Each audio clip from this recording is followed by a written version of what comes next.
Bonsoir à tous, bienvenue. Ouvrons ce flash d'information à Yopougon où la pluie a encore tué dans la nuit d'hier à aujourd'hui. La forte pluie qui s'est abattue sur Abidjan a fait plusieurs victimes, dont au moins 8 morts au quartier Mikao. Notre reporter Yacouba Koulibaly y a rencontré des riverains inconsolables. Encore sous le choc, ils ont indiqué l'origine du sinistre. En attendant le bilan définitif des sapeurs-pompiers, l'on déplore aussi plusieurs blessés. Rappelons que les pluies diluviennes faisant énormément de dégâts, l'État a pris des dispositions à travers l'ONPC pour déguerpir les zones à risque. Dans l'actualité nationale également, transport, renouvellement du parc automobile, 15 minibus neufs fabriqués en Côte d'Ivoire par la Sotra ont été officiellement remis aux acteurs du secteur ce vendredi. Parlons agriculture à présent avec les difficultés rencontrées par les producteurs d'anacarde.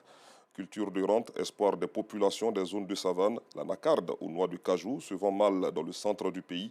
Les producteurs de cette spéculation broient du noir comme ceux du village de Saminikro où a séjourné récemment Gervais Kouassi du bureau régional de RTI Mans. Le reportage dans lequel il met à nu la mévente de la noix de cajou vous sera proposé tout à l'heure.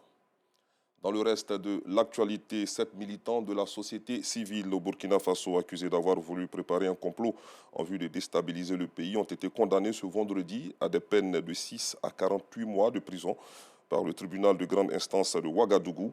10 prévenus étaient jugés depuis début juin dernier pour avoir diffusé des messages audio sur les réseaux sociaux appelant à incendier le palais du Moro Nahaba, chef traditionnel des Mossi, et imagitaire au pays des hommes intègres. Toujours sur le continent, des manifestations à l'appel de l'opposition au Kenya se sont déroulées ce vendredi contre une série de taxes annoncées par le nouveau gouvernement en présence d'un important dispositif de sécurité.